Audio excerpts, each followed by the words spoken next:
across the board in the interventional trials, they're usually giving isolates of, milk protein or beef protein to people.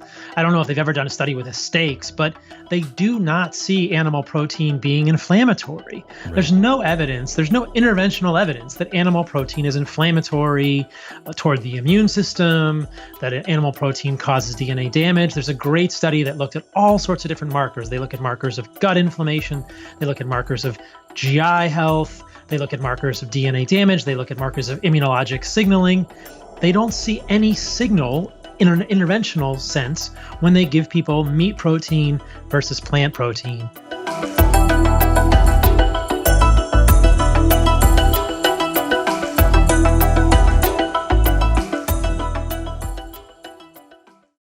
Dr. Paul Saladino, really great to have you on the program. Good to be here. Thanks for having me on. So I first got onto your program and your podcast and a lot of your YouTube videos from my friend Brian, who's an investor at Andreessen Horowitz, one of our investors at HVMN. And he's been one of my favorite biohacking, human performance thought partners, exploring diet, different exercises, different devices and gadgets.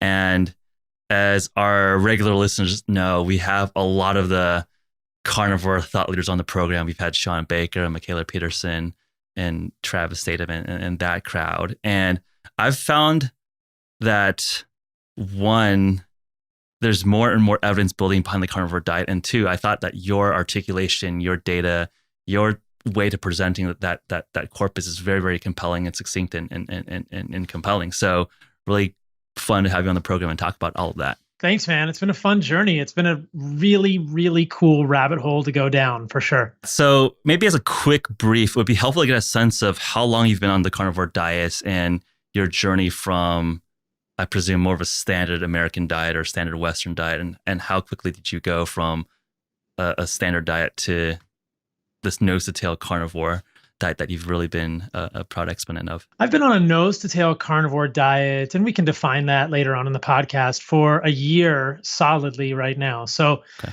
0 plant products for a solid year at this point.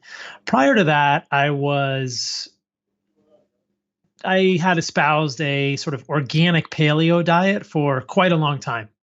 So 12 years I was organic paleo, and I thought that was a really good incarnation of diet, and I still think that's a very good incarnation of a dietary plan. But one of the things for me was that I had eczema, and it was on my elbows and on my knees, and at certain times in medical school, it got worse, and it caused impetigo, which is a super infection of the skin, and I got septic at one point, and it was just continually clear to me, based on my recurrent flares of eczema over that decade on an organic paleo diet, that something was still wrong and my immune system was still being triggered in some way. And so I kept trying to refine it, and I kept trying to take things out, kept trying to think about, is it histamine? Is it oxalates? Is it this? Is it that? Is it lectins? And so I had various experiments where I would do low lectin paleo, and then low histamine paleo, and then low oxalate paleo. And then I did them all at the same time. And the eczema still kind of continued. Perhaps it would get better and wax and wane at times, but I would still have it from time to time. And then I thought, is it dairy? And at that time, I wasn't really hip to the idea of A1 versus A2, but I tried no dairy. I incorporated dairy back. And so anyway, the iteration continued around the idea of what is going on with my body, because I think that unlike mainstream Western medicine, when I see something like that, I think there's something out of balance here. My immune system is still triggered, and I need to correct it because it's going to have other effects elsewhere in my body. So that was eventually how sort of the light bulb went on, and the carnivore diet became my focus. I heard Jordan Peterson on Joe Rogan talking about his daughter Michaela, her autoimmune issues, his autoimmune issues, and their improvements from this meat diet. And my first thought was, that is crazy.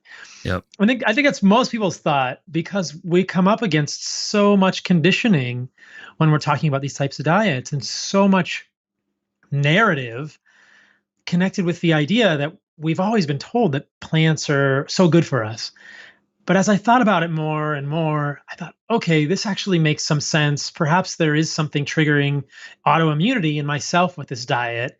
And I kind of dove into it. And as I got deeper and deeper into it and quickly saw that it was creating really good results for me, and started using it in some of my clients, and then started reading more about the anecdotes and the case studies that were happening with the carnivore diet, I thought, whoa, this is the beginning of something really big. This is just the tip of the iceberg, but there are so many questions, because when you tell people or you suggest that eating animals nose to tail is an ideal diet, or one of the optimal diets, or perhaps the optimal diet for humans, you run up against so many long held notions. These are like, this is canon in nutrition. I mean, over the next few years, I just can't wait to see what happens in nutrition. And, I think that as the carnivore diet gains momentum and gains scientific reputation and backing, we certainly may have to rewrite the nutrition textbooks. It's kind of a crazy potential. It's going to be tectonic. Not to make this overly dramatic, but I think there's something there. I remember a year ago, I think, when more and more people were thinking about the carnivore diet, it was kind of like visceral gut punch to most people. They're like, what are you? You're insane. But I think in the last month or two, or just in recent conversations, I think people are starting to be more and more open with it. So perhaps I think it would be a good way to start the conversation around being good scientists and assuming or not assuming the null hypothesis. Let's assume that the traditional nutritional guidelines are correct and go down the list of some of the major critiques of the carnivore diet. And one piece of literature, or a corpus of literature, is around the epidemiological data around how red meat is associated with elevated cardiovascular disease risk and increased mortality. So how do we address that? How do we debunk that broad epidemiological point?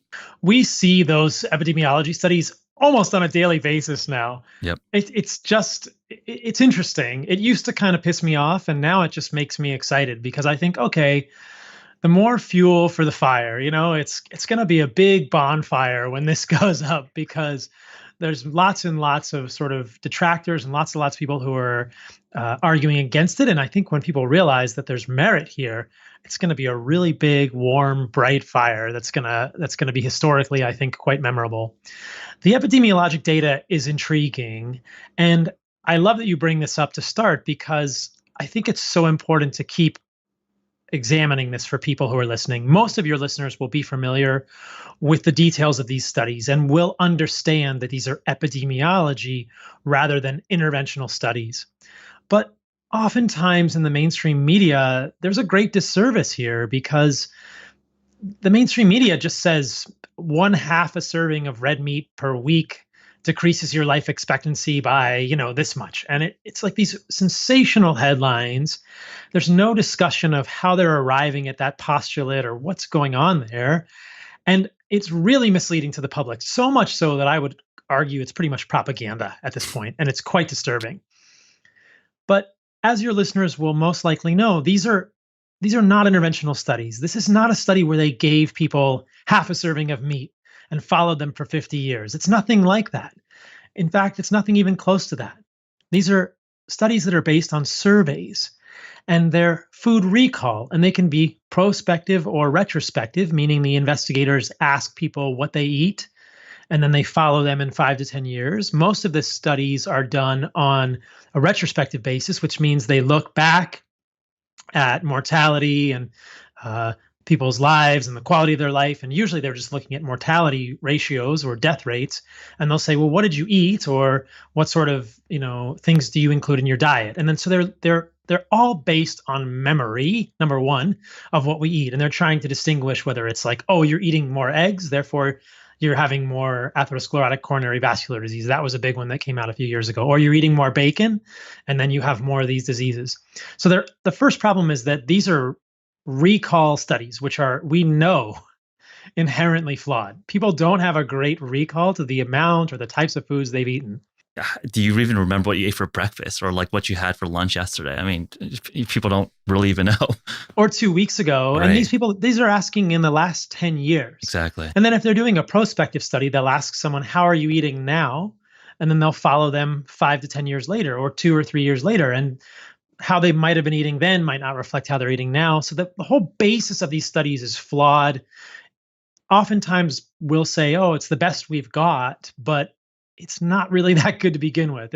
There's been much discussion around sort of the basic garbage nature of epidemiology and the fact that it's really not that valuable. I think the problem with epidemiology is that it was designed to generate hypotheses. And then those hypotheses were supposed to be tested with interventional studies. But now within Western medicine, we're using these hypotheses generating studies as canon. Right. And that's a huge mistake. And so the other thing that happens with these studies, and there is a large body of epidemiologic literature to associate increased consumption of red meat or animal products with increased cardiovascular disease and shorter lifespan. That is not able to be argued. However, that is primarily within Western cultures, right? And so the idea here is that this is probably or potentially reflecting healthy user bias. When we're looking at epidemiology, we cannot infer causality. This is correlation is not equal to causation. A correlation between an increased consumption of red meat and a shorter lifespan does not mean that red meat causes a shorter lifespan. In many of these studies, we also do not know in which direction the arrow of causality may go. This is something we could talk about with regard to the epidemiologic studies with TMAO, or trimethylamine oxide, which is something that people love to criticize the carnivore diet about. Yep, I was going to bring that as point two, but I'm glad we're touching upon that. So the idea of correlation not being causation is something that probably will not be foreign to your listeners. But yeah, you can associate all kinds of things that are clearly not related. There's a great association between the amount of cheese people eat and the number of people that die getting tangled in their bed sheet. I mean, there's a great correlation between Nicolas Cage movies per year and the number of deaths by homicide. So there are all sorts of correlations out there that may not be causative. Do we think Nicolas Cage is causing violent homicide? Probably not. Is cheese causing death in the sheets of your bed? Well, probably not, unless you're eating cheese in your bed. But it's unusual. And so then this is the problem with epidemiology, is it requires so much sort of intellectual archaeology and so much digging to really say, what are we looking at here and what do these statistics actually show us? And we can get some clues by looking across cultures, because if we look at epidemiology surrounding meat and longevity, or meat and cardiovascular outcomes, or meat and cancer in Eastern cultures, specifically in Asia, we see a very different picture than we do in the West. In fact, the people that eat the most meat in Asia live the longest. They have the lowest rates of cardiovascular disease if we're looking at populations of men, and they have the lowest rates of cancer if we're looking at populations of women. And so how does that jive, right? How could red meat be toxic in the West and then it's actually a health food in the East? Right. We could make arguments about the quality of the meat in different places, but presumably it's essentially the same. It's not that much different that it would in one place kill you swiftly and in the other place actually be, helpful for humans. The more likely explanation is this is all around narrative. This is the James Dean concept that we've been told in the Western United States or the Western world that over the last 70 years, that if you eat red meat, you're doing a rebellious thing. You are doing a bad thing for yourself. So who eats red meat? People who have very dangerous behaviors or more rebellious behaviors. These are the James Dean types, the people that smoke, they drink, they exercise less, they have often a lower socioeconomic status, and they're more likely to engage in poor health behaviors or not engage in healthy behaviors, getting out in the sun, exercising, things like this. So there's a really interesting study called the UK Shoppers Study, which illustrates this very clearly.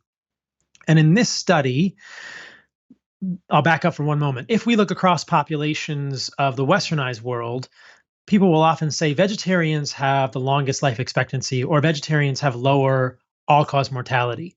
And that may be true relative to the general population. But what was so cool about the UK Shoppers Study is they looked at two studies, an Oxford vegetarian study and another study of healthy users. And what they found was that the death rate ratio, meaning the sort of the all-cause mortality, the rate at which people were dying, between vegetarians and people who had healthy behaviors was the same. People who are non-vegetarians, right? So we're talking about vegetarians versus omnivores with healthy behaviors, same death rates. But vegetarians versus general population dies sooner. That's clear. Right. But this study suggests, and again, this is an epidemiology study, but this study brings up the idea maybe it's not what we're eating or not eating, or that what we're eating or not eating in these studies that's showing us these data points. Maybe it's actually the healthy behaviors that are helping the vegetarians be longer lived and the people who are eating meat be shorter lived, right? They're not doing the healthy behaviors. So Right. this is where the epidemiology gets so murky. I mean, it's an interpretation problem. I mean, essentially, are you detecting the signal of healthy user behavior, or are you detecting the signal of vegetarianism? Exactly. And I think it's also interesting, especially in the culture of context. In the Western diet, when you're eating meat, it's oftentimes you're having a beer, it's with burgers, you're eating a lot of fries, you got the Coca-Cola with you. So again, are you detecting the signal of meat, or are you detecting the signal of alcohol, sugar? And that is not a question that epidemiologists can detect. And I think you've hit it exactly on the dot. It's a statistics 101. I mean, correlation does not equal causation. I think that, for better or for worse, there's not a lot of understanding of that basic core concept there. And you said it well. Epidemiology cannot answer this question. So if I were king, I would outlaw the media sharing studies that can't tell us the thing that they're trying to study. Yeah. These are hypothesis generating studies. Yeah. The other side of this coin, or the further down this rabbit hole, is the interesting notion that there have been a few actual interventional studies with meat or with animal proteins. And these, I think, are so seldom done that they should be highlighted. But the results are quite striking. I mean, there have been comparisons of animal protein and plant protein given to various populations of humans. And this is actually an interventional study, right? A randomized controlled trial. Yes, it's a randomized controlled trial. It can't be blinded all the time, but sometimes they're blinded. And generally, in the interventional trials, or I should say across the board in the interventional trials, they're usually giving isolates of, milk protein or beef protein to people. I don't know if they've ever done a study with steaks, but they do not see animal protein being inflammatory. Right. There's no evidence, there's no interventional evidence that animal protein is inflammatory toward the immune system, that animal protein causes DNA damage. There's a great study that looked at all sorts of different markers. They look at markers of gut inflammation, they look at markers of GI health, they look at markers of DNA damage, they look at markers of immunologic signaling. They don't see any signal in an interventional sense when they give people meat protein versus plant protein. And the flip side is also true, and we can discuss this later. They don't see a lot of inflammatory signals for plant protein, but I will mention that in that study, the calprotectin was higher in the plant group. And the calprotectin is an inflammatory marker that signals inflammation in the gut. So that really raised my eyebrows. I thought, that's interesting. I think it almost reached statistical significance. I'd have to go back and look at the study, but the calprotectin was higher in the plant group. But across all the other measures, the meat group did not show any change in inflammation relative to the plant group. So where is the actual interventional data that meat is bad for us? It doesn't exist. Right. It doesn't exist in the scientific literature, but we're always told about epidemiology. Well, you're right that I haven't seen any data on the inflammatory markers, but there is some study on an interventional basis showing that there's an increase in LDL with meat versus plant-based protein. So I think that unlocks another whole can of worms around, is elevated LDL cholesterol a problem in of itself, or is that capture the full health of someone's metabolism? So I think one, let's address that. But two, I think some of the interventional studies are quite positive. I think one of the things that I thought was interesting was that red meat consumption increased telomere length. Yes. Right. And I think that's like not even is this poorer or comparable to plant-based protein. There was an interesting data point suggesting this could be superior to plant-based proteins. But I think it is worth addressing the LDL question, because I think, again, with the whole dogma, I think there's an open discussion, and we've had conversations with folks like Dave Feldman and Ivory Cummins around this whole LDL cholesterol question. Is this of concern? I'm curious to get your perspective, especially from a carnivore lens, on the LDL cholesterol question. So the red meat and telomeres is quite interesting, because red meat, I think, was the only thing that lengthened telomeres that we know of. If you look at that study, they say the only thing that did this was red meat. We're not aware of anything else that can do that. So perhaps there's other things out there, but I've never seen anything else have that result. It's quite a unique finding for telomeres. And the reproducibility and the accuracy of the telomeres measuring is a little sketchy from time to time, but I think that the take-home message there is that red meat probably is a unique food in that sense. Have you ever seen those cans. I think they use them in the circus. They have like this compressed snake, and you open the can, and the snake just goes boom and explodes out. Sure. That's what you just did with LDL. You just like open the snake can. We're just like boom, Yeah. huge can of worms. But we can dig into it. I've talked about this at length on my podcast at Well, which is Fundamental Health. I had Dave Feldman on there and Nadir Ali. So yes, there is evidence that red meat, specifically saturated fat, will raise LDL.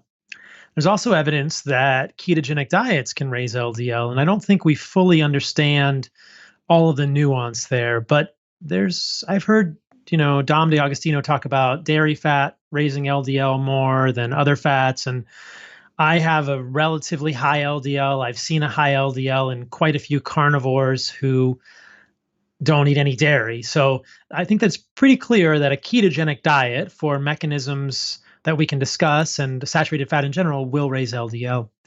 And then people run around screaming, and they're just like, oh my God, this is such a big deal. And I think, again, this is a little bit of a disservice to the message here because we haven't fully unpacked it.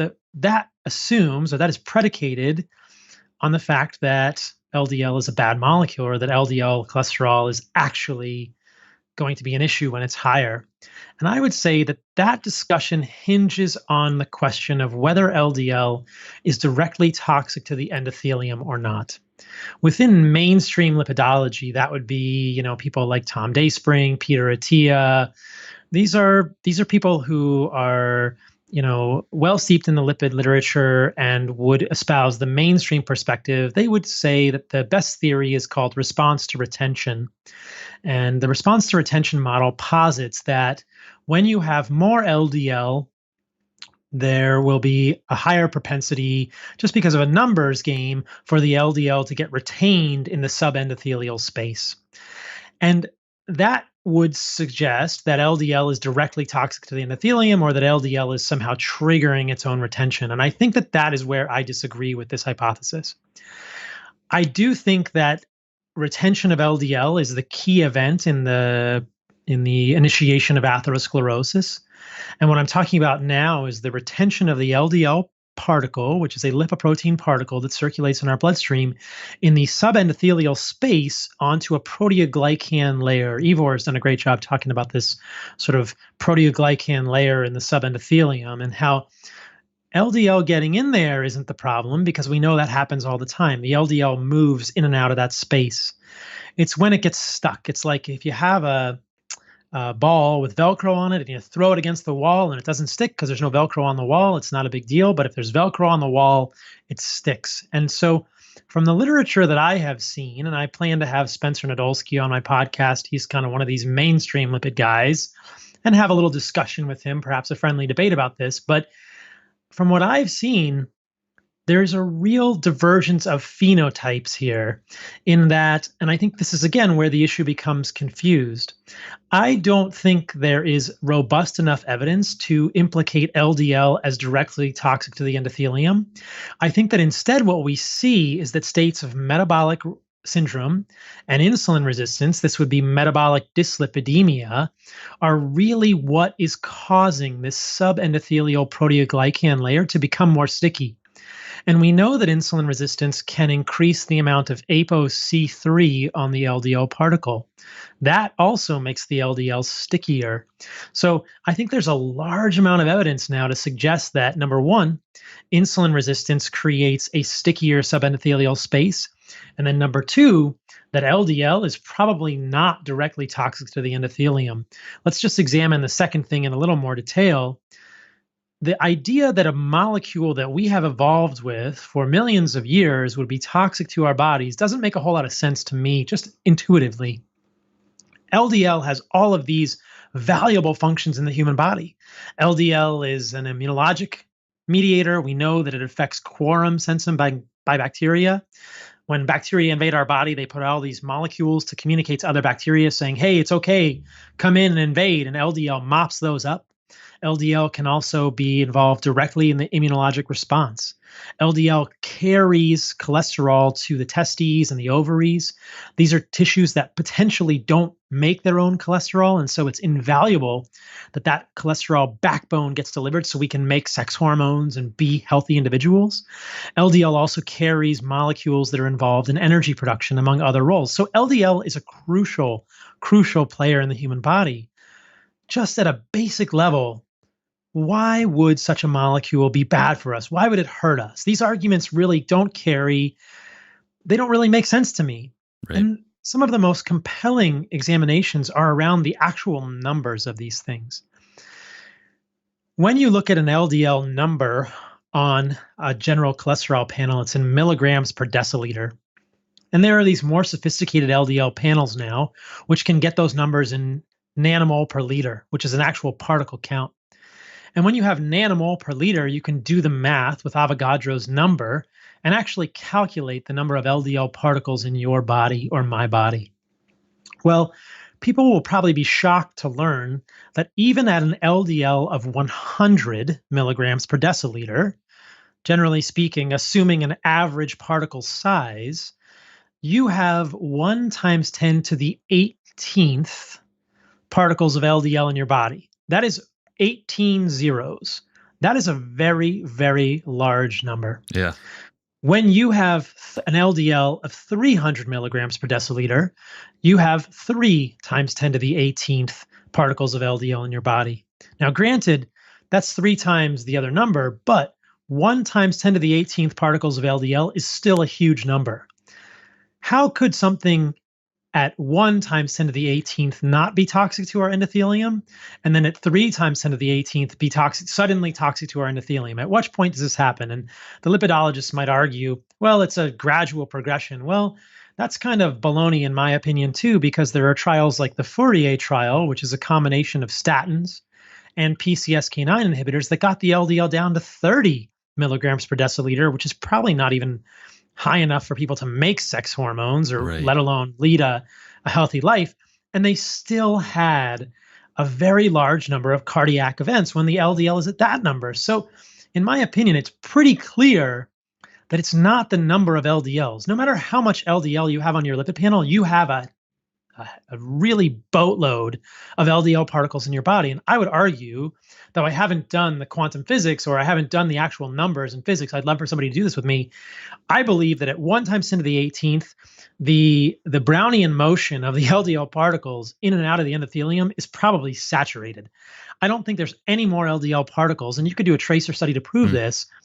I don't think there are any more LDL particles getting into the subendothelial space at 3 times 10 to the 18th relative to 1 times 10 to the 18th.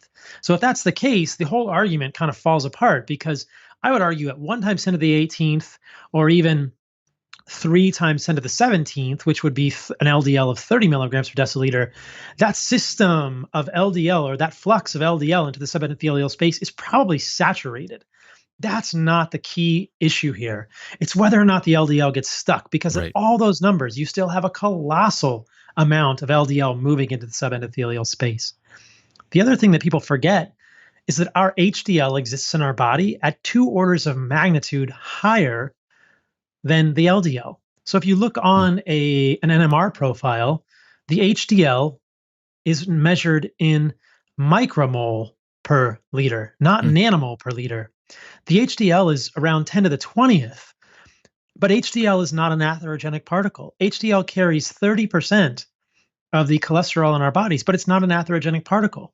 How do the cholesterol hypotheses people explain this? Because HDL is also moving in and out of our subendothelial space, yet it's not an atherogenic particle. So it's just like there is a huge amount of HDL particles, there's a huge amount of LDL particles, and we know that insulin resistance makes the LDL stickier. And then if you look at data like Dave's data and much other data, you can kind of stratify and see that when you look at people who are insulin sensitive versus insulin resistant, there's a clear divergence in how that LDL affects their cardiac risk. Ivor, one of my favorite slides from Ivor is he did a reanalysis of the Framingham data, and he subgrouped those people into high HDL and low HDL. And that HDL metric is probably a proxy for insulin sensitivity. When people become insulin resistant, their HDL generally goes down. So the low HDL group is a proxy for insulin sensitivity or insulin resistance. and a higher HDL group is probably more insulin sensitive. And what did he find? He found that as you go up an LDL number, according to the Framingham data, if your HDL is high, there is no increase in cardiac risk. But as you go up an LDL number with a low HDL, there is an increase in cardiac risk. And that makes sense, right? In an insulin resistant state, if your LDL is sticky and your subendothelial space is sticky, then yeah, if you put more LDL around, it's probably going to be a problem. But without insulin resistance, without a sticky subendothelium, I don't think there's really any compelling evidence to suggest that we should be worried about higher levels of LDL. Absolutely. And most people on these ketogenic and carnivore diets, pretty darn insulin sensitive. There's not a whole lot of insulin resistance in this community. Yep. And I think it reminds me of our initial conversation around epidemiology and correlation is not equal to causation. And I think a lot of the inference around Framingham is that these are epidemiological studies and you're kind of retrospectively trying to correlate these things. And again, I think the potential flaw of logic of standard practice is that are the LDLs causing this? And I think that's the question that is being unpacked now. Is this more of I think one of the best analogies I've ever heard is that ambulances are correlated with people dying at an accident scene. Are the ambulances killing people or are they just a part of that response process? And I think that's an interesting way to think about LDL. Is that the ambulance or is that the criminal or the person that ran you over? And I think that question is hopefully will be resolved and people will have a better understanding of how to, consume diet. I think that the other thing with LDL, not to belabor this point, is that most of the LDL supporters or most of the people that espouse a conventional view of LDL as atherogenic or toxic would often point to GWAS. They'll point to genome-wide association studies. Mm-hmm. And if you exclude genome-wide association studies, you see a whole different picture, right? So genome-wide association studies are surveys of people who have genetic polymorphisms which cause them to have a high LDL. Well, this isn't the same thing, right? A high LDL, perhaps this is the fundamental flaw that most of these people are making in their thinking. That for that assumption to be valid for the rest of us, that has to be the same condition as a high LDL on a ketogenic or a carnivore diet, which is not the case. You have a genetic mutation, a genetic polymorphism in CETP or PCSK9 or one of these other LDL receptor. These are the familial hypercholesterolemia people in some sense, but there are genetic polymorphisms which cause people to have a high LDL. And they'll say, oh, look, there's a linear progression in the amount of coronary events in the LDL in the GWAS and the people that have these polymorphisms. And I say that is not representative of the generalized population. Right. Those are people who have broken cholesterol metabolism because they have a polymorphism. We would never do that anywhere else in medicine. We'd never say, hey, this genetic mutation, this genetic disease gives you this condition. Therefore, we're gonna just expand that and apply that to everyone else in the population as a blanket statement. That doesn't make any sense. Yeah, so it's a little spurious. Yeah, it is a little spurious. So people need to be very careful. And again, this is where I think the onus is on the investigators, and people are not doing a very good job of communicating what is GWAS, what is Mendelian randomization. The other studies are the Mendelian randomizations. Yeah. And these are all genetic people. These are people with genetic polymorphisms that affect LDL metabolism. Dave has talked a lot about this. Yeah. It is impossible. Dave has issued a challenge. It is impossible to find a study in people who do not have a genetic polymorphism that causes their LDL to be high that shows that a high LDL in the setting of low triglycerides and high HDL have an increased risk of cardiovascular disease. That study does not exist. So before forgetting about TMAO, let's address that point really quickly around TMAO. It's associated with cardiovascular risk. People say that, red meat has a lot of TMAO, but it's also interesting to notice that fish and different other animal products and things considered classically heart healthy also have high TMAO. So I recently did a podcast with Stephen Gundry, and he's been a proponent and said, oh, TMAO is a bad thing for a while. And I wish we'd gotten more time on that podcast to really duke it out. But TMAO is trimethylamine oxide, and it comes from a molecule called trimethylamine.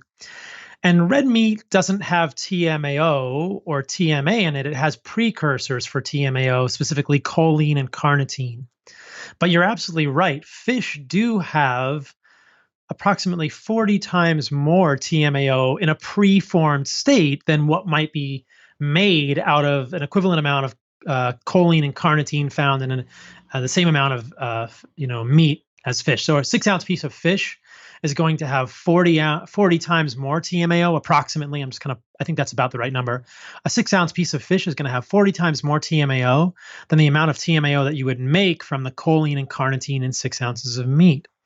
And again, this goes back to the thing we were talking about in the beginning. This is epidemiology. I was trying to unravel the TMAO story, and I thought, where are the mechanistic studies? Where are the interventional studies? They don't exist.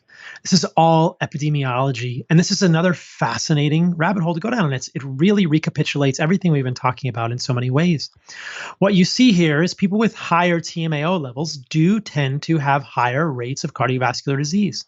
And as you suggested, correlation is not causation. And as I mentioned, we do not know in which direction the arrow of causality may go.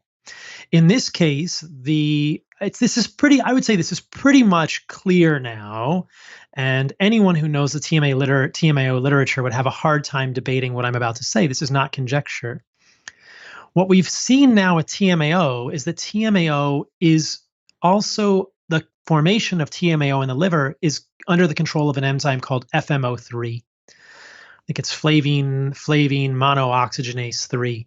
That enzyme is under the control of insulin.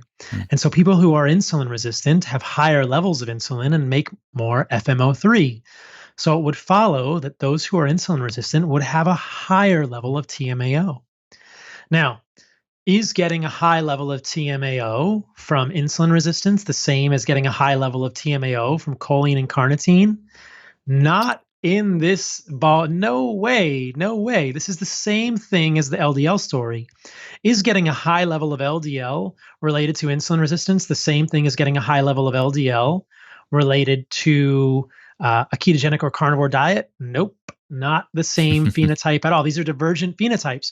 So there was a great study that came out recently, and I think it was a Mendelian randomization, and it was statistics, it was epidemiology, but what they were able to show in that study was that elevated TMAO was likely being caused by diabetes and caused by kidney disease, suggesting what we would call reverse causality.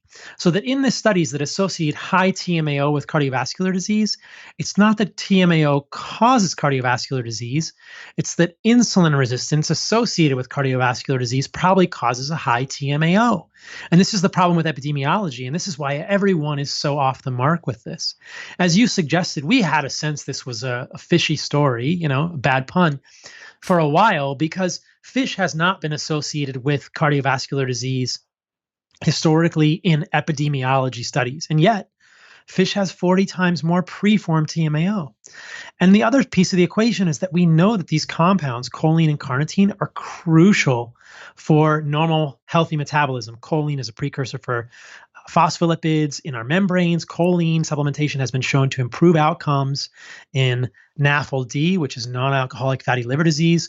Choline has been associated with improved outcomes in terms of psychiatric things because it's also a precursor for acetylcholine. Yep. Carnitine is only found in meat and is clearly beneficial for us in terms of antioxidant response, and it's been associated with improved response to other psychiatric things as well. So we need these things in our bodies. To limit choline and carnitine out of fear for TMAO is to move the health of the population in a clearly negative direction. We will have worsening of non-alcoholic fatty liver disease. That would be a travesty. These are not the things which cause heart disease. I think we're just starting to address all the bricks that people will commonly throw at the carnivore diet. I think the last brick that people might throw is the methionine content.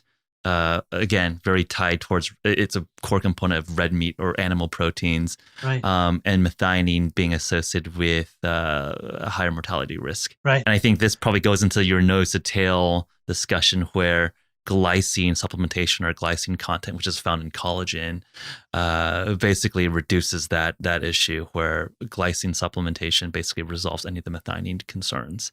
Any additional quick color there? Those are concerns that I believe were originally raised in the 1950s and 1960s based on rat studies. And that's exactly the case, that when they gave rats a high methionine diet and they limited glycine, they saw lifespan restriction. They saw they died earlier. And then when they took the methionine out, they said, oh, they live longer. And then people stop, and they think, see, rats live longer when you limit their methionine. Therefore, we should never eat meat, and we should all be skinny and never have, any anabolic processes. It doesn't make any sense, right? We would never have gotten to this point in evolution by avoiding methionine. And then the third experiment is the one that people often forget about, but is the most important experiment, which is where they added glycine in to the diets, and they saw lifespan extension because it was more about the methionine glycine ratio than the actual burden of methionine. And you're right, as we know, it's fairly easy to obtain methionine in a nose-to-tail carnivore diet by looking for connective tissue. Yep. And that's found in bones, it's found in skeletal tendons, it's found in collagen, collagenous tissues, chewy bits. As westernized Americans, we don't really want to eat these, but we can get collagen supplementation, et cetera, or just pure glycine as an amino acid is probably beneficial in most contexts. Yeah, I think all the common concerns that folks might have with the carnivore, I think we've addressed a lot of that. And I would say that, okay, we have established that this is not clearly, obviously stupid, but people might say, okay, vegetables are great because there's polyphenols, there's fibers, and if you're eating 100% carnivore, 100% animal-based, you're not getting the fiber, you're not getting these polyphenols, things like resveratrol, sulforaphane, these popular antioxidant polyphenols that are hypothesized to contribute to longevity. What are your responses or your thoughts in terms of both the fiber story and the polyphenol story? Another big can of worms. I'll try and unpack it in a clear and concise manner. Let's address fiber first. In the fiber story, there are a number of sort of subheadings which we can address quickly. The evidence for fiber as preventative for colon cancer does not exist, and that is not a debatable statement. If you look at the studies from the New England Journal of Medicine from 99 and 2000, there is no evidence in the medical literature at this point in time that fiber supplementation, either from fruits and vegetables or wheat bran fiber supplements, changes your rate of recurrence of colonic adenoma or pre-cancerous lesions. So that idea that we need fiber to prevent colon cancer is a fallacy. And in fact, there were some studies that showed an increased rate of tubular adenoma recurrence in people who were given essentially psyllium husks, which are Metamucil. So the fiber and colon cancer doesn't exist. And then there's fiber and constipation. And that's another fairy tale, unfortunately. If you look at the literature there's a really great interventional study that's often quoted in which the complete removal of fiber resulted in total resolution of idiopathic constipation. So these are people, I think each group was about 40 people. Perhaps each group was, these were groups of 20 to 40 people who were divided into no fiber, some fiber, or regular amount of fiber. And all the people in these groups had idiopathic constipation, which means doctors didn't know what was causing their constipation. And in the zero fiber group, every single person in the group had resolution of their constipation. So the idea that we need fiber to fix constipation would be completely contrary to the results of that study. In fact, the removal of fiber resulted in resolution of constipation. Even furthermore, with regarding constipation, if you look at the literature, it's pretty clear fiber does not change the quality of stool, the pain with passing stool, or the need to use laxatives, or the amount of bleeding that people get with stool when they have constipation. Fiber will increase the stool bulk and perhaps might increase the number of stools, but constipation is much more than that. Constipation is hard stool, which is difficult to pass, requiring the use of laxatives, often resulting in hemorrhoids or fissures from bleeding. And so qualitatively, fiber does not relieve the symptoms of constipation. And if you ask people with constipation, I hear this all the time, they say, oh, it's even worse when I ate fiber because then my poop just gets even bigger and it hurts more to pass it, right? It's just more painful and it causes more problems when people get bigger stools. So fiber doesn't really help constipation. And there's diverticulosis, which, people have probably heard me talk about a lot. There's no evidence that fiber improves diverticulosis. That is a misconstrued story from a surgeon named Burkitt in the 1960s. But if you look at the data, actually, in terms of case series, which are based on food frequency recall questionnaires with colonoscopy, the people that ate the smallest amount of fiber had the lowest amount of diverticulosis. In interventional studies and further colonoscopy studies, there's never been shown to be a correlation between diverticulosis incidence and the amount of fiber that people eat. So it's pretty clear fiber doesn't prevent diverticulosis, which is the outpouching of the colonic mucosa through the muscular layers. It's a small sort of blind pouch which can get infected and form diverticulitis. Fiber doesn't prevent that. Fiber doesn't prevent cancer. Fiber doesn't prevent or treat constipation. And perhaps the last piece of the fiber equation is the microbiome. Mm-hmm. And this is the murkiest discussion. And my good friend Tommy Wood has enlightened me regarding the word tasseography, which is reading tea leaves. So what I would say about the microbiome is at this point in time, it's mostly tasseography. And many of the claims regarding fiber in the microbiome, I would say, are overblown and they are extrapolations. I don't think that there's evidence that we really know what a healthy microbiome is and which organisms we should have in there. There are thousands and thousands. And there are commensals, and there are fungi, and there are viruses, and there are protozoa, and there are worms in some people, and maybe they're good, and maybe they're bad. And so the idea that we absolutely need plant fiber to create a healthy microbiome is something I've heard repeated on many podcasts, and I always kind of bristle and think, how do you know that? How do you know that? Because clinically, we see the opposite. Anecdotally, we see the opposite. There are plenty of anecdotes, plenty of what will hopefully soon be case reports or case studies of people with bad GI issues, meaning either inflammatory bowel disease, that would be Crohn's or ulcerative colitis, also irritable bowel syndrome, which is probably synonymous with small intestinal bacterial overgrowth. Many of these people have complete resolution or significant improvement in their symptoms when they eliminate fiber from their diet. So if it were true that plant fiber were necessary or requisite for an ideal healthy microbiome, why would we be seeing those things clinically? Because those are conditions that people would then link to a microbiota issue, right? People say people are trying to treat Crohn's and ulcerative colitis with probiotics. They're trying to treat that with fecal microbiota transplant. They're trying to modify the gut flora to treat those diseases. And if it were true that the lack of plant fiber would really cause the colonic microflora to become totally dysbiotic, or even the small intestinal microflora to become totally dysbiotic, we would be seeing something very, very differently clinically. The other issue, which I'll just touch on briefly, is the colonic mucus. And I am patiently waiting for Rhonda Patrick to debate me on this. And I respect her work, and I disagree with her with this extremely. She's in San Diego, so. Yeah, I know. I'm hoping to see her on the beach one of these days. And I'm just going to get my buddy to film us having a throwdown right there. But it's Rhonda Patrick. And I mean, I went on Stephen Gundry's podcast and I'm friends with him, but I disagree with his repetition of this study as well. Or there are many people in the functional medicine space that will repeat the notion that plant fiber is required for a healthy gut mucus layer. And I think, what are you talking about? That doesn't make any sense. And the studies that really the studies that support that are really not present. There's one study from 2016 in the journal Cell that I believe everyone is quoting, and it's a mouse study, and they are gnotobiotic mice, meaning they're bred without any bacteria in their guts. They're inbred mice, and they're given a 14 human-like microbiome. So it's kind of a contrived version of a human-like microbiome. It's not a real human microbiome, and it's not even a human. And then the species that they're given are fiber-loving species. And then the mice are divided into two groups, and one group is fed a high fiber diet or a carbohydrate-based diet. Another group is fed a zero fiber diet. And what they see is that the colonic mucus layer is a little bit smaller in the zero fiber diet.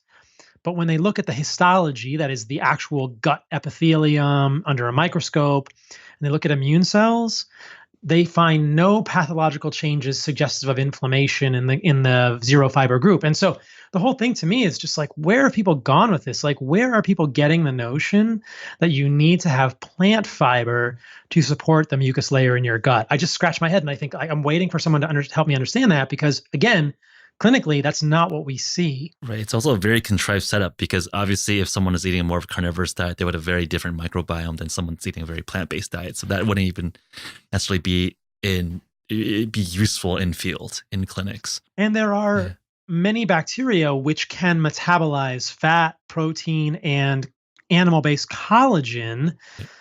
And that's the thing I think that most people are missing, that our gut microbiome can shift. And there's a study where they put people on what I would consider to be a very poor version of a carnivorous diet and then compared it to a plant-based diet. And what they see is a divergence in the gut flora within a week. And so the animal-based eaters, again, it's not an ideal diet. The animal-based eaters had more bile acid tolerant organisms and more organisms to ferment fat and protein. And they made isobutyrate, and they made acetate, and they made propionate as short-chain fatty acids. And the plant-based eaters made butyrate as a short-chain fatty acid and had different colonic and small intestinal microflora. So, and the investigators in that study jumped to the conclusion, oh, look, we know what's going on with the gut because they have this organism, Wadsworthia biophilia, or, they don't have this organism. They clearly have an unhealthy gut microbiome. And I think that is an extrapolation. We do not know that. And clinically, nobody is assaying anything clinically in that study. They didn't do inflammatory markers. They didn't follow those people moving forward.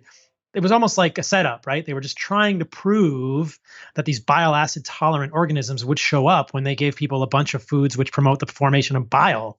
Yeah. Okay, sure. Yeah, of course. But like, how does it track longitudinally, and et cetera, et cetera? So I think that the microbiome is where everyone tries to straw man carnivore with regard to the fiber thing. And I would say that it's just not a fair critique. Clinically, we just don't see it. Yeah. Why are people getting better? Yeah, well said. I think the fiber, I think you covered really, really nicely. And I think it's interesting to look at the history of why fiber even became popularized. And it was a creation with Mr. Kellogg, who had some religious goal to reduce libido in the population. So it's a very interesting start of that hypothesis generation, and the data thus far done in interventional studies hasn't been very compelling. And I think from a microbiome products perspective, I think as we were looking at some of the literature, just very, very early and very, very speculative. I think people are very aggressive. They're saying, okay, we know what the optimal microbiome is. We're going to feed you this stuff and you'll get there. And it's like, there's no data there. And we also know that fiber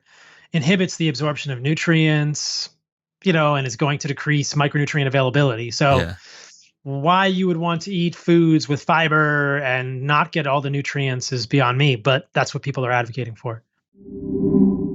Hey listeners, if you're enjoying this episode thus far, please consider writing a review on our iTunes page. It really does help increase the visibility of our podcast. That's really the best way to support our work. In appreciation for your review, we'll hook you up with $15 of HVMN store credit. We also love it when we see you guys share our episodes that you've enjoyed on your Twitter, Instagram, or Facebook. And we often reshare those posts. Just tag us at our handle @HVMN. Now back to the show. So how about moving more from the safety to more towards optimization and efficacy and all of that? So polyphenols is an interesting question, where you talk to now, moving from folks that might have insulin resistance or metabolic syndrome, moving now towards professional athletes, where people want to get the most out of the day. And there's reasonable data around polyphenols. What do you think of that? Is that more of a hermetic effect? Do you think there's some value?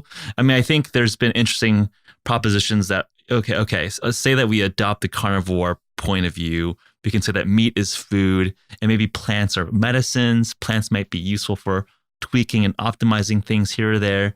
What are your thoughts there? So when we say polyphenols, what we're actually probably saying is phytochemicals, because there are many, many chemicals which are not technically polyphenolic in structure, like sulforaphane, that get included in this group. So basically plant molecules that seem to have some good effect. right? Plant Okay. molecules that we've been told have magical benefits. Yes, yes. Okay. And so if we just back up for one moment and think about the context of this, I believe it's revealing.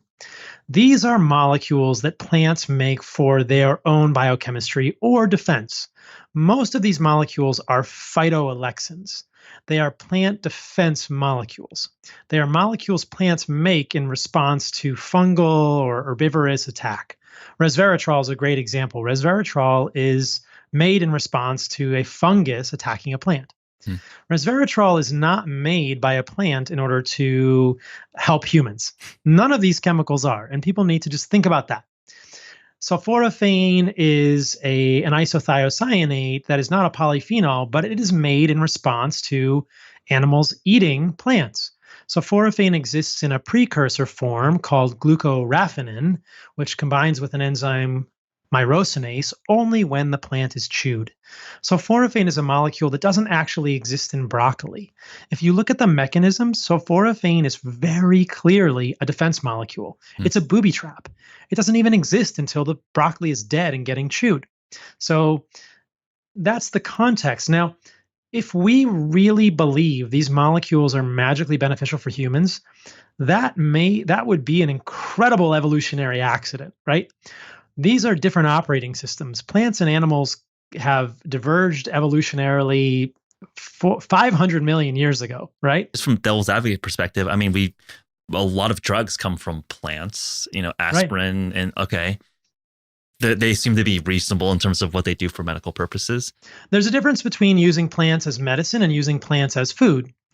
And I think what we know, and this is one of my gentle criticisms of naturopathic medicine sometimes, is that molecules are molecules.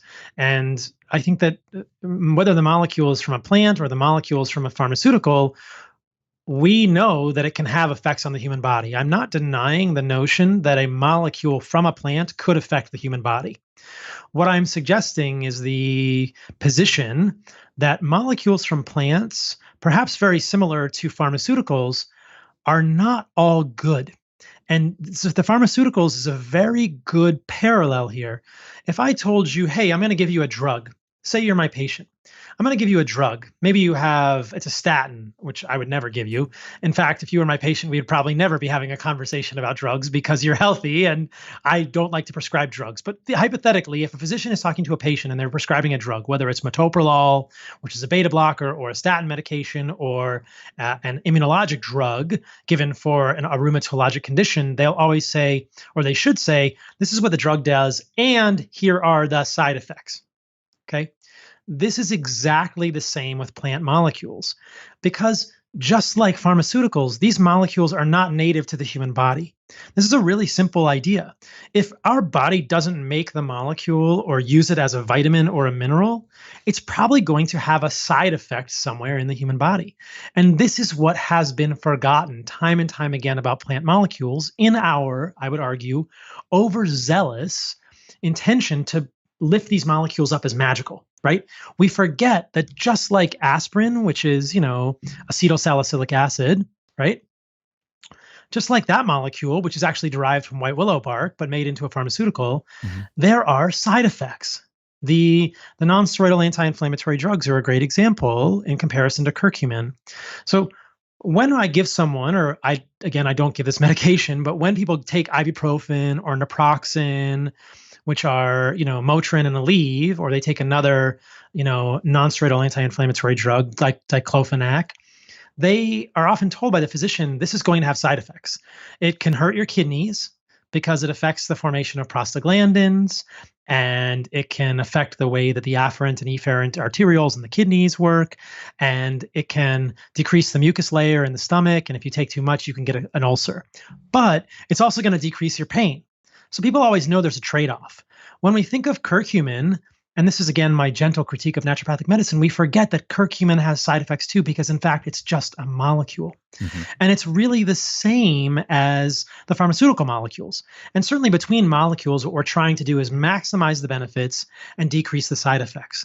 What we would continually forget, or what supplement manufacturers and people don't ever tell us, is the side effects of the plant molecules. There's no FDA requirement on the inclusion label of resveratrol or sulforaphane or curcumin to say, hey, here are all the side effects. And there are side effects. And this is, I think, where people are misled. If you look at the literature on curcumin, for instance, curcumin probably has an anti-inflammatory effect. There haven't been a ton of double-blind, placebo-controlled randomized trials, but there have been a decent number of trials which show an anti-inflammatory effect of curcumin. Ibuprofen also has an anti-inflammatory effect. Well, ibuprofen has side effects, curcumin has side effects. And that's well documented in the literature that curcumin can affect DNA replication, that curcumin can be toxic to native human cells, that curcumin can affect potassium channels called the hERG channel, and that curcumin can damage DNA directly. I'm not saying that ibuprofen is better than curcumin or that we shouldn't use curcumin during some applications. I'm just reminding people that all the molecules that are foreign to the human body that are outside of our operating system have side effects. My overarching perspective on curcumin is that we're overusing it and that it's used too often to fight inflammation, which we're not getting to the root cause of. But that's a whole separate conversation. Yeah. But we see the same thing with resveratrol and sulforaphane and any plant molecule. Nobody tells us about the side effects. Resveratrol is actually a molecule that's been a great failure. If you look at the trials with resveratrol, it extended lifespan in lower invertebrates like C. elegans, which is a little worm, and perhaps in yeasts. And it had some data in mice which were compelling, but in humans, it's failed miserably. And yet it's still on many shelves in grocery stores, and it's a multi-million-dollar industry. But it's failed in trials of non-alcoholic fatty liver disease. It's failed in trials of metabolic syndrome. In fact, in metabolic syndrome trials, it actually worsened dysglycemia. It worsened glucose control. And what are the side effects of resveratrol? Well, it also happens to be estrogenic, so it's going to decrease your androgen precursors, right? So that's not a good thing for men or women if we're inhibiting DHEA and androgen precursors, and it's going to lower your testosterone. Right. Sulforaphane is exactly the same thing. It's been shown in studies to decrease DNA damage working through the NRF2 pathway because it's a pro-oxidant, and we can talk about hormesis. Because it's a pro-oxidant, it will increase your glutathione. But sulforaphane has side effects, and nobody talks about these. It can compete with iodine at the level of the thyroid and cause, thyroid issues for people. Sulforaphane also is known to induce peroxidation of lipid membranes, creating 4-HNE and acrolein. And there's some evidence that sulforaphane can even be inflammatory to the immune system. So this is a big thing. And then people will say, okay, but the plant compounds are better than the pharmaceuticals and the risks are worth the benefits. And I would say that's where I differ. And this is my concept of, this is sort of my shtick, right? I say, you don't actually need those. What do we talk about the benefits here? The benefits of sulforaphane are glutathione. Well, it's been very clearly demonstrated repeatedly in studies that we can maintain an adequate level of glutathione and oxidative defense without plant molecules. We don't need molecular hormesis to get enough glutathione. So why would we do something that's redundant and suffer the side effects? If I'm a physician, or a physician isn't going to give someone a medication they don't need because there's going to be side effects. But that's what's happening with these plant molecules. People are taking them via supplementation, or they're believing that they're getting a benefit from eating plants, when in fact they're redundant effects that I don't think have ever been shown to do anything unique for humans with the side effects that are often ignored. Is that making sense? Yeah. Human metabolism is such a complex network, and you're pushing one lever here. It's hard to tell that you're not just finding one localized endpoint that you're controlling. You're pushing a lot of different things. And I think when you're talking about resveratrol, obviously there's well-credentialed people still talking about it, like David Sinclair over at Harvard, still promoting it. But it just reminds me of, some of the arguments around things like metformin or rapamycin, these anti-aging drugs, where you might get some longevity increases, but you're also pushing a lot of markers that you might care for health span as well, in terms of metformin potentially reducing testosterone. So I think it's like a complicated story in the sense that, and I think you make a very good analogy towards looking at plant molecules almost as a pharmaceutical. There might be one localized endpoint that you want to be optimizing for, and if you have a specific goal to optimize for that, maybe that could be useful for you. But don't forget there are side effects. And I think with the drug industry, at least there's more discussion around side effects, where with plant foods, it's just so indoctrinated that plant foods are just generally healthy that we don't even talk about the side effects, which I think is an interesting perspective. People will tout the benefits of metformin, and I think that metformin has benefits in the setting of a standard American diet. if you're an obese rat or you're an obese human who won't change their lifestyle, yeah, metformin is going to be beneficial for you, and the risks probably are outweighed by the benefits. If you are a human that makes intentional choices with their diet, I'm not aware of any benefits to metformin that you cannot achieve through intermittent fasting, ketosis. If we're talking about genetics, if we're talking about HDAC, if we're talking about histone deacetylase inhibition, the benefits of metformin on the AMP kinase system are generally achievable in a ketogenic state. Yeah. And then you don't have the side effects, including lowering testosterone, B12 deficiency, lactic acidosis. So this is really a perfect illustration of the concept I'm trying to communicate to people here. Why would you do something that has a redundant benefit for the risks when you can just live your life well? Right. The conversation changes completely when it's not you and I talking. When it's a patient that comes to anyone in an office and says, "Hey doc, I'm never going to change my lifestyle. What's the best medication you got for me?" Well, here's some metformin. Sure. That's a completely different conversation than most of your audience and most of the people that are interested in a carnivore diet. I don't know the guy I don't even know the man or woman on a carnivore diet that's not trying to optimize their life in other ways. If people are making intentional choices, they are aware of this. Right. They're cognizant, right? But yes, there are benefits to molecules derived from plants, molecules derived from pharmaceuticals, molecules derived from bacteria in the setting for medicinal uses. And especially there are benefits to molecules for people that are not able or willing or aware of the importance of changing their lifestyle. But that's a very different conversation, right? Yeah. And I exactly. think that it's clear, it's very clear to me that, and I think you would agree with this, lifestyle is the biggest lever. And in that collection of tools of lifestyle, food is a big, big wrench. And so changing what you eat is going to be so much more powerful than metformin, resveratrol, sulforaphane, any of these molecules. And in people that are trying to optimize, I don't think we need any of these molecules to be optimal. And I think they're actually going to be a decrease because of the side effects. Right. So I think that's where optimal is an interesting definition. And I'm just thinking again back to performance athletes where, I would say that even athletes that are amenable to the low carb ketogenic lifestyle will have carbs, fast carbs before their Olympic race or their event.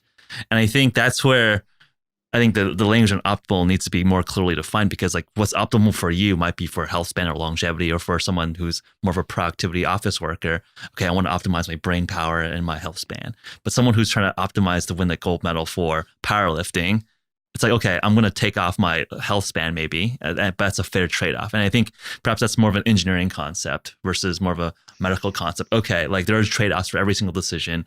These plant molecules or just having carbs right before a race is not necessarily optimal for my metabolism and my metabolic health, but it's going to help me win that race. Yeah, I think you would agree with that as well. I mean, just curious to get a sense of how dogmatic are we around defining optimal for everyone versus can we have a nuanced discussion realizing that some people's optimal is different given your baseline and what your goals are? I totally agree with you. I've talked about sort of the quality of life equation in the past and the idea that every person has a ability to define their highest quality of life at any moment. And that, who am I to say what that is? And you're right. Most of what I'm talking about now assumes the metric of optimal as health span and lifespan, right? I'm not an Olympic athlete. I think I always wish that I was, but I never got even close. I'm a surfer. I hit the punching bag. I do jujitsu casually now. I'm not going to the UFC. I'm never going to be a pro surfer. But yes, absolutely. There are times in people's lives where optimal will sacrifice lifespan, health span, mitochondrial health. And in those situations, yes, molecules, whether they're plant-derived or synthetic, can have a benefit and can get them to optimal.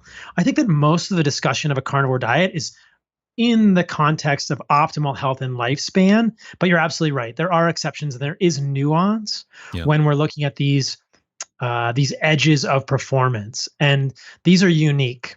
And you bring up a fantastic point, which I would totally agree with. If someone's going to run a marathon, you're going to benefit from carbohydrates. Right. You're absolutely, in any activity that you do that's going to deplete your glycogen, that's more than an hour and a half or 2 hours at a certain percentage of your VO2 max, you're going to need carbohydrates to fuel for that.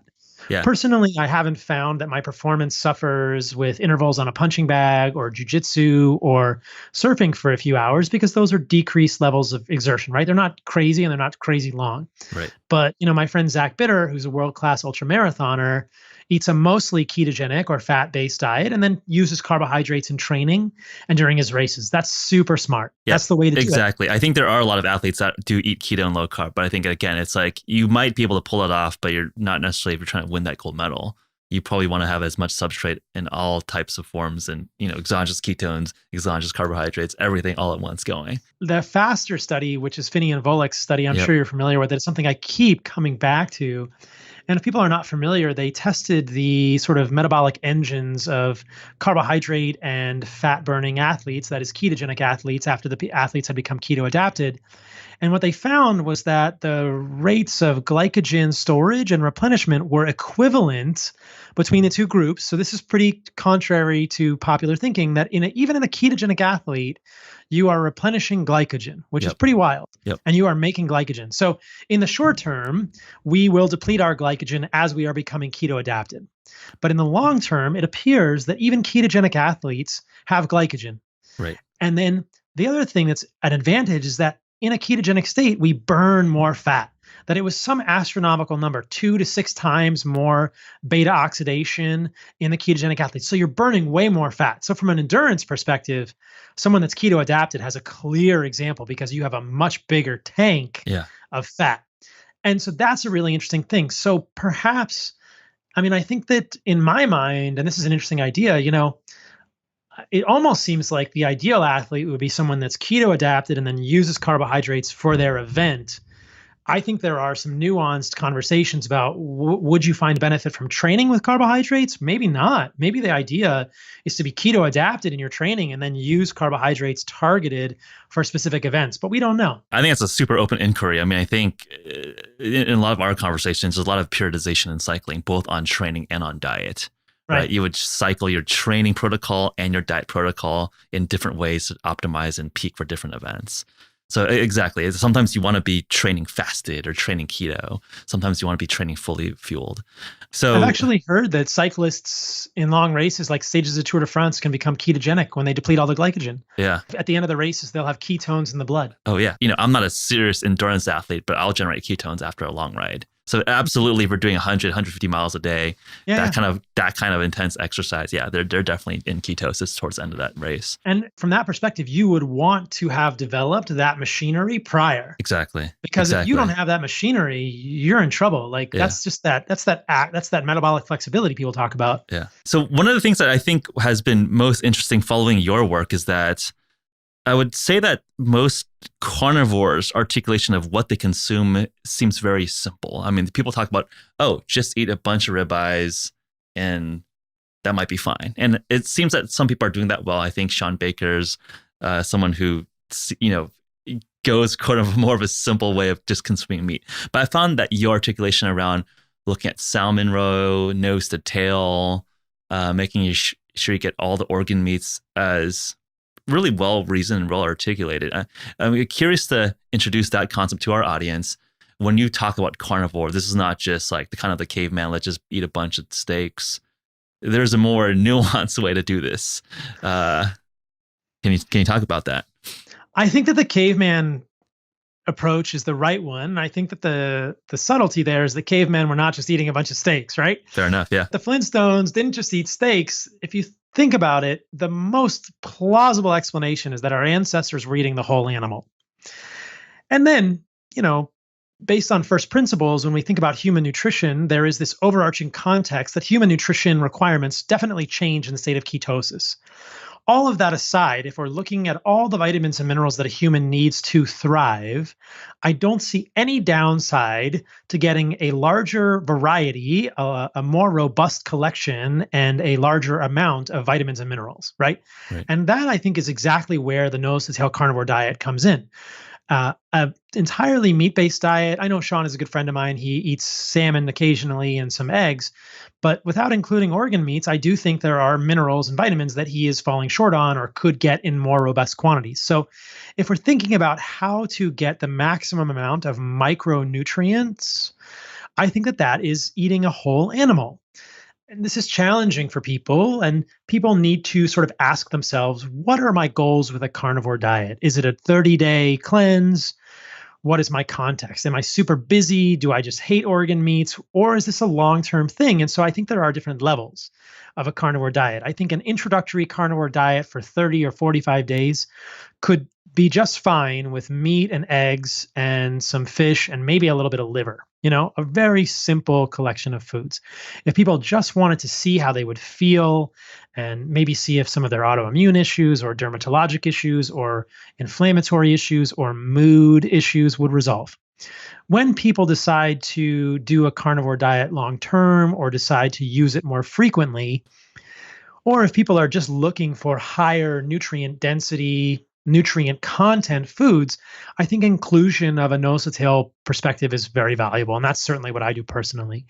And this is really just the concept that if you and I are out hunting and we kill an animal respectfully and we're appreciative of this animal and how it's going to fuel us, we're going to eat the whole animal. And then it's so interesting because when you look at the nutrients that a human needs to function and thrive, they're all in the whole animal. And many of them are missing from the simple short-term diet. In the bones, you're going to have calcium. In the bone marrow, you're going to be getting higher amounts of DHA and perhaps unique neurologic factors, neurotrophic factors. And we know that like bone marrow and brain are prized by indigenous people. The bones are often ground up and eaten later for, I don't think indigenous people know they're eating them for calcium, but that's a good source of calcium, right? There's great fat. There's unique qualities of fat in the bone marrow and the brain. And then you look at the connective tissue. This goes back to our methionine and glycine conversation around the connective tissue is where the glycine is. So they're going to eat all the animal. They're going to eat all the tendons, all the grisly bits. Maybe you'll boil them so they're softer. This is like tendons. I've had pho, at Asian restaurants, and there's tendons, and it's quite delicious when it's boiled, and it's connective tissue. You'll find these things in other cultures, but Westernized cultures have just stripped them all away. And then, of course, there are the organs. And the organs are where there's a lot of unique micronutrients. Meat is very rich in about half of the B vitamins and some of the minerals. And then if you look at liver specifically, it's an incredible complement to that. Meat is high in zinc, liver is high in copper, and you need both. And if you overconsume zinc without consuming enough copper, whether by supplementation or perhaps by eating meat without eating any copper-containing foods, you can become copper deficient because of the way that zinc and copper are stored in the small intestine, in the metallothionein protein, and they're sloughed off together. So when people are consuming zinc supplements without copper, they can get copper deficient, which is a big deal. That causes neurologic symptoms that mimic B12 deficiency. So the same is true with B vitamins. There are some B vitamins in meat, but there's not a lot of folate, not a lot of biotin, not a lot of riboflavin. Where are those? There's some in eggs, but they're mostly found in liver. Liver is a fantastic source of riboflavin. I had a really interesting discussion with Dr. Ben Lynch on my podcast about MTHFR. And one of the more compelling things that we know about this MTHFR enzyme, which is methylene tetrahydrofolate reductase, most of your listeners will probably be familiar. It's an enzyme that makes 5,10-methylene tetrahydrofolate into L-methylfolate, is that enzyme can be polymorphic. And if we don't give our bodies enough riboflavin specifically, then people with polymorphisms in that enzyme can have dysfunction of the enzyme and not make enough L-methylfolate, which leads to rising homocysteine. Now, it's really easily remedied. People will take L-methylfolate, but I think that the better way to fix it is to eat foods that are high in riboflavin, because there's good evidence that if you have adequate riboflavin, this being 3 to 5 milligrams of riboflavin per day, someone with even a 677 C to T polymorphism that's homozygous, like myself, can have a normally functioning MTHFR just by getting enough riboflavin. It's the binding site for riboflavin that is affected by that polymorphism, and you just need a little more riboflavin. Well, you're never going to get 3 to 5 milligrams of riboflavin eating steak. It's really, really hard. But you're going to easily get it eating liver, and egg yolks help. There's a few other foods that are high in riboflavin. But this is the idea that we just create this really elegant balance of nutrients when we try and eat the organs, the connective tissue, some bone material, and some real animal fat, brain, bone marrow, suet, which is kidney fat, etc. Eating the whole animal gives us a more robust collection of nutrients. And like I said, I just can't see how that's a bad thing. Yeah, it just makes sense from just like a visceral kindergarten level. It's like, okay, there's an animal and you want to eat like as much components of it because like I'm more like an animal than like a plant. Like me turning this grain of wheat into a human seems much more complicated than like turning a cow with like the brain, the eyeball, the gut, the liver, the tendons into a human. You mentioned the MTFHR notion, and actually, I think this is a good segue into more of an audience Q&A with some of our friends and listeners who actually wrote in. So I mentioned my friend Brian, who got me on to the nose-tail carnivore and got me looking at a lot of your stuff, and he actually wrote in about your conversation with Ben Lynch, asking about different genetic polymorphisms that people should be concerned about that might not do well on carnivore. Is that something that you've looked at, or do you think almost everyone, regardless of different polymorphisms, could do well on a carnivore diet? One of the podcasts that I'm going to do in the future is an ApoE4 podcast. I think that these questions are interesting, and at this point I've not come across evidence that there are any polymorphisms that I'm aware of. My knowledge is still expanding. Yeah. There are no polymorphisms, not ApoE3, not ApoE4, not FTO, that make it so that people will not thrive on a carnivore diet. I could be wrong about this. I'm still learning. I think it's a fantastic question, and there is some nuance. As I mentioned, I'm going to be talking to Dom D'Agostino later today for my podcast. And one of the questions I have for him is if he's aware of any polymorphisms that don't really make ketogenic diets so good for humans either. And so that would almost contain the same sort of question. That's overlapping. Yeah. Yeah, because a strict nose-to-tail carnivore diet would be ketogenic. And so perhaps there are some people that don't do as well on ketogenic diets. And that would sort of be trial and error. There are ways to make a carnivore diet non-ketogenic with honey, or you could do a carnivore-ish type diet, where you're mostly eating animal products and including some squash or some sources of carbohydrates that we think probably have less plant toxins.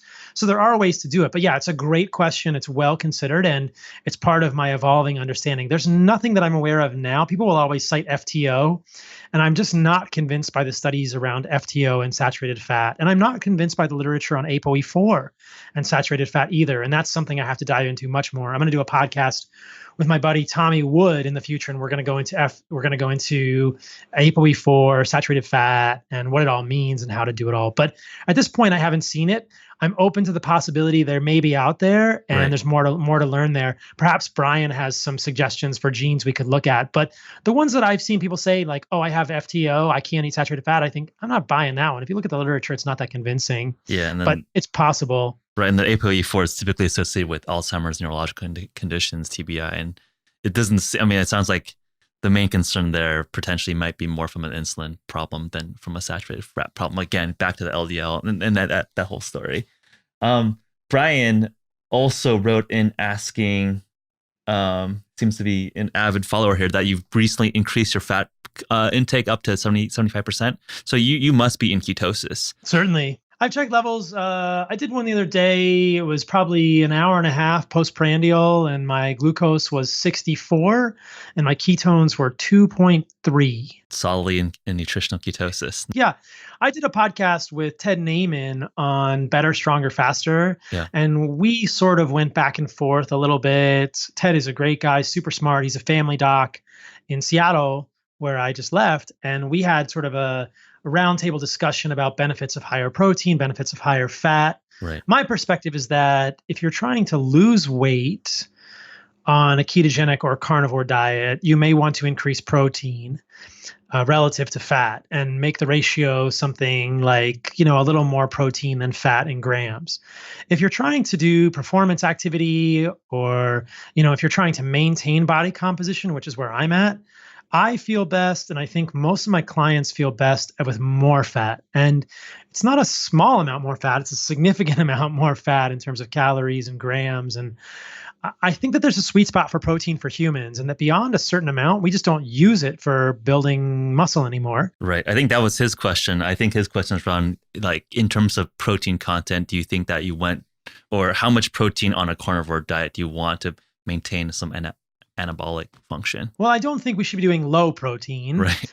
I think that moderate protein is ideal for humans. And I think that for most people, depending on what they're doing, that's going to be about 0.7 to 1 gram per pound Right. of lean body weight per day, which is a lot more than most people would think of. Now, there are a lot of carnivores eating twice that amount. If you eat 5 ribeyes a day, you're going to be getting 400 or 500 grams of protein a day. I think that's more than anyone needs. And my concern is that that actually is damaging, and that creates a stress on the urea cycle and requires the liver to turn all of that nitrogen into urea. And we know there are polymorphisms in genes like ornithine transcarbamylase, so OTC, that affect our capacity to turn nitrogen into urea. Right. I happen to have an OTC polymorphism. I'm probably not a great converter of nitrogen into urea. So my upper end for protein is probably a lot lower than other people's. Interesting. And there are tables, you can look at tables and charts and stuff. And what I've noticed is I think that for me, the ideal, if you're trying to maintain and perform, is get the amount of protein you need to maintain your lean muscle mass, and then don't eat any more protein, because protein is building blocks. Protein is not really fuel. Mm-hmm. You should be fueling your body with fat beyond that. And that's how you're going to feel best. Don't make your liver convert it into urea. We can do it, but at some point we hit an upper end. There is a ceiling to what our liver can convert. And I think that some people on a carnivore diet are probably beyond it or right up against it. And I think they'd feel better with more fat. Mental calculation here. Even if you're doing 25, 30% protein and the rest in terms of fat, and you say you eat 3,000 calories a day, I mean, that's still 750 calories of protein, 800 calories from protein, which is upwards of 200 grams of protein, which is going to be more than enough for any terms of any use cases for anabolic function, right? Like the typical minimum RDA is 0.8 grams per body weight kilogram. So if you're an 80 kilogram guy, 176 pound guy, that's like around 70 grams of protein a day to just maintain, right? So you're getting more than double that, even with a 25, 30% macro of protein. So yeah, I'd probably get around 150 a day. Yeah. But somebody like Mark Bell has, he's 250, and he probably has 220 pounds of lean muscle mass. And so, he might need a little more protein. And I think that actually that harkens back to Brian's first question, and the context of the carnivore diet will be important. What is your ornithine transcarbamylase? How well do you process nitrogen? Like, what's your upper end for protein? Like, maybe you're hitting that. Yeah. And I think people could be eating less protein than they think and still functioning just fine. Yeah. And I think they'd feel better on more fat. And I also think that there is a bottom end to that, at which point they're eating not enough protein. And right. that's not a good thing either. Right. Just knowing Brian, I mean, he's a strong, fit guy. So I think he's but it sounds like it's don't worry about getting too little protein here. I mean, even if you're doing 25, 30% protein, that's going to be plenty. And I think that just that back of the envelope math, that's plenty. Pete Jacobs, who was a 2012 Ironman champion, who's recently on our program, and he's now shifting on to carnivore, actually has a question for you. He asks about low stomach acid from a processed plant-heavy diet, low protein diet. Older people might have this issue. Have you had stomach acid issues when you're switching people to a carnivore diet? What are your thoughts about that question?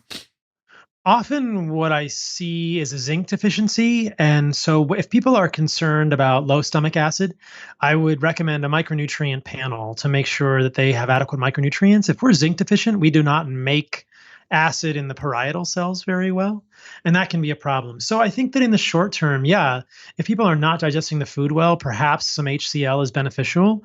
I do not recommend long-term betaine HCl in people, and I think that if they're eating meat, they should be zinc adequate, and you shouldn't need it. But I think if people are nutritionally deficient, it could be a problem, and that would be a reason to work with a functional medicine doc and make sure you're okay. Right. The best test of this is called a Heidelberg test, and I think that more and more will do pH capsule endoscopy for people and actually prove they have low stomach acid. My suspicion is that a lot of people think they have low stomach acid, and it's actually something else. Right. And they end up taking a lot of betaine HCl or a lot of bitters or a lot of other things, pancreatic enzymes that they don't need.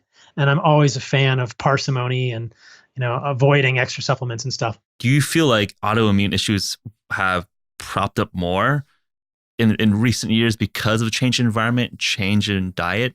And then two, how do we change the culture around this notion that plant food is healthy and meat is unhealthy? I mean, I think that story has been conflated with a couple reasons. I think there's a moral question there. I think it's an environmental question there. And I think there's like the health question there. And I think the health question, I think you've addressed really, really tightly in this conversation, where clearly it's not going to necessarily be bad for you and like might actually be optimal for you. I think the environmental question, I've seen some of your conversations around that. It's not that clear that agriculture is much more efficient than animal husbandry. I think there's like a real academic debate to be had there. But I think the moral question, I think, is probably the strongest argument around, mass farming, factory farming other mammals as food. But I think on the other side of the story, it's like, okay, nature is metal. I mean, people like lions eat zebras, and nature isn't this happy zoo where everyone is just like living off of, plants necessarily. But I don't know what's the best approach in terms of opening people's mind around some of these concepts. So kind of a convoluted two-part question. First part, do you think that there has, why are there just more autoimmunities, or is it, do you think it's more of awareness around like lectins and autoimmune issues, or is that just has always been a part of human nature? It's just people just didn't really realize it. And the second part, can we talk about how you kind of break down the cultural, philosophical, aesthetic, moral questions around animal consumption? It's pretty clear that conditions like autism, celiac disease, autoimmune issues in general are increasing in incidence. It's not just detection, it's increased incidence, and that's pretty clear. There's a very compelling hypothesis around the assertion that this is due to our environment. And there are many things in the environment which could be triggering this. Toxins, pesticides, glyphosate, many things which are creating hyperpermeability to the gut epithelium, and foods. And I think that our food habits have changed. Even if you go back 70, 80 years, I don't think people ate vegetables the way they eat vegetables now. Right. And everything looks a little different. And people would definitely eat vegetables. But I think that even 4 or 5 generations ago, people really understood that meat and animal products were the reason that we were healthy. And that if we didn't have enough money or we couldn't obtain animal products, we would eat things like potatoes or bread or other things. But generally speaking, I think that our not too distant ancestors really understood that animal products were vital and crucial. And one of the nuances that we haven't really talked about is I do think there is some genetic variation in our individual human ability to tolerate plants. And this kind of goes back to Brian's question, which is well taken. Are there polymorphisms that affect carnivore diets for all people? I'm not sure yet. One of the things that I've mentioned recently in my interviews is that I would hypothesize that a carnivore diet is the basic diet for all humans, or let's say the vast majority of all humans. That based on our evolutionary history and our biochemistry, that I think the vast majority of humans will thrive on a nose-to-tail carnivore diet. And there is individual variation in how many plants we can tolerate on top of that. Like I said, I'm not convinced that plants really represent a beneficial addition to that beyond entertainment and social norms, which is not trivial. Right. But I think there are some people who can tolerate more plants or less plants without becoming sick or manifesting illness more swiftly. Michaela is a great example of that. I seem to be an example of someone that doesn't tolerate plants very well in terms of eczema. And I think for myself, I think I've done blocks of 6 weeks of carnivore, and then I eat, some salads or eat some like noodles or at a pho restaurant, for example. And like, I don't really see material change in terms of any of that. So I think I have a little bit more tolerance towards these carbs or these vegetables. Yeah. Geoff Volek has talked a lot about the carb tolerance, and his idea is that perhaps only 30% of the population is carb tolerant. So you bring up a very important point there that for a lot of people, a moderate amount of carbohydrates is enough to create insulin resistance. So there's definitely some genetic variability at play here. Right. So I don't think it's that everyone needs to eat a carnivore diet to thrive or to be optimal. I think that for some people, it can be an incredibly valuable intervention when other things have failed. And I think that for most people, a carnivore diet will create pretty darn amazing health, and to which they can add plants if they would like to, depending on how they tolerate them. So having said that, I do think that there is a higher incidence that we're both detecting and seeing more autoimmune disease now because of changes in food, changes in food structure, changes in pesticides, toxins, all these things, and a continuation of our interaction with the environment as humans. Yeah. The moral question, I think that I understand what you're asking. Whenever I hear that, I think a couple of things. The first thing is, like you said, Nature is Metal is one of my favorite Instagram accounts. And I think it's true. We have become separated from hunting animals, and we don't really understand what it's like to hunt animals. And I think that's a tragedy, actually, because my limited experience hunting animals was quite profound and really taught me to respect animals and to be more appreciative of the food I was eating. I will admit that when I eat food that I pull out of the fridge, I don't respect it nearly as much because I forget what that food came from. It looks like a steak. It doesn't look like a cow or a deer. But when I bow hunted a few years ago and I killed a deer with my friend, I thought, oh, every time I ate that meat, I know that deer. I saw that deer. And most people would say, oh, that's super sad. We shouldn't do that. And yes, none of us are trying to kill animals. And this is the way the world works. In order for something to live, something else must die.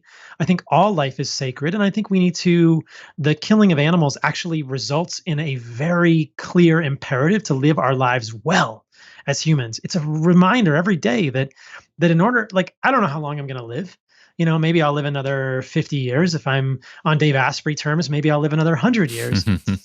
But I'm going to consume a lot of calories in that amount of time. There's just no way around it. I haven't figured out a way to do internal combustion or nuclear fission. So the calories are going to come from somewhere. And as has been described by many people with regard to the environmental arguments, plant-based agriculture results in the loss of life as well. And I would argue that plant-based agriculture results in more loss of life and more detriment to the overall ecosystem of the earth, which I would consider to be one large living, breathing organism, than animal agriculture because of the loss of topsoil, monocrop agriculture, depletion of nutrients from the soil, and by-kills, animals that are killed in the processing of these foods. Right. So we're in a bugaboo. We cannot avoid impacting the earth by living on it. And I think that respectfully harvesting animals, in my opinion, and the opinions of many others, is the most spiritually compatible way for me to live. And I think that it's in no way, shape, or form disrespectful. And I have never seen any evidence to show that a plant-based diet is more compassionate in any way either.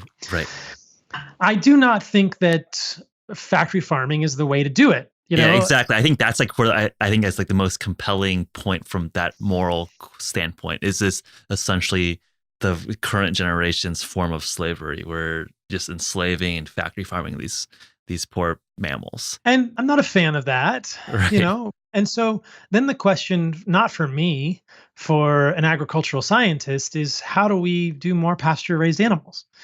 And perhaps that'll be something that I address. I've seen some discussions of it on social media spheres, and people say they'll say we could do all animals grass-fed, and then other people will say that's impossible. And I think, well, whether it is or it isn't, it's a conversation that we should have, and we are where we are. We can't change it. There are 7.8 billion people on the planet, or something like that, and so. I mean, I don't have 7.8 billion kids. I just showed up here, man. Yeah. There's just a lot of people. We just find ourselves in this predicament, and it's well, I think that animals are the most nutritious food for humans, even if they are factory farmed. I'm not advocating for that. I don't want animals to suffer in those settings, but I still think animals are the most nutritious food for humans. Right. And I think that if we want humans to be healthier and we want humans to solve problems, and we want less of a burden on our economies via health, we will feed people well, and that will result in greater health in a population, results in greater problems solved, greater solutions. And so that's the way I see it. Feed the people the best food you can. If the best food that they can get is factory farmed animals, then fine. And then let's figure out a way to not factory farm them anymore. Right. Yeah. Let's bend our dollars towards things that are more sustainably raised or more humanely raised, and bend more of the industry to follow suit. I think that's like the best we can do at this point. Yeah. You can't tell people, hey, just go for suboptimal health. We're going to pay that cost in the back end when everyone's obese and has diabetes. So you got to pay somewhere. Yeah. And I think the question is like, we're humans. We got to optimize for other fellow humans. And let's bend the happiness of all life in the medium long term when we have more and more resources and education to do so. Yeah, I agree. So last question, and I always like to ask this question: if you had infinite money, infinite resources to run a study, how would you structure it? Obviously, there's a lot of questions to be answered through an interventional, well-run carnivore diet. Curious if that would be where you would be going. What would the arms look like? What would some endpoints be that you would be really excited about or focused on? That would absolutely be the study. I mean, that would be such a game changer. One study to point to, I think there would be a nose to tail carnivore diet arm. There would be a ketogenic arm. There would be a paleo arm, standard American diet arm. Give it a vegan diet arm, give it a vegetarian diet arm to really highlight it, make some plant-based stuff in there. And then look at metrics, look at hormones, look at insulin sensitivity, look at inflammatory markers, and follow people long enough. And this is why the study would be very difficult to see the arc of chronic disease. And then look at micronutrient sufficiency, because I think the plant-based diets will quickly reveal themselves as problematic in that respect.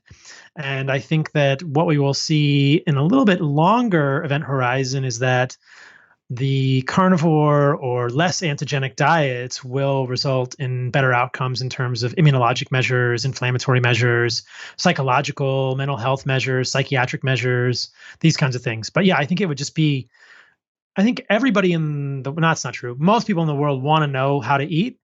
And so let's do a study where we just really follow it carefully over time. And the flaws of the study would be that people have individual genetic variation. But I think that if you could show that an animal-based diet is healthy, and I think it'll very clearly show that inflammatory markers are lower, GI issues are lower, people might say, wow, maybe we should put more people on that. Ultimately, it's just about people trying it and seeing how they do. Well said. Not much to add there.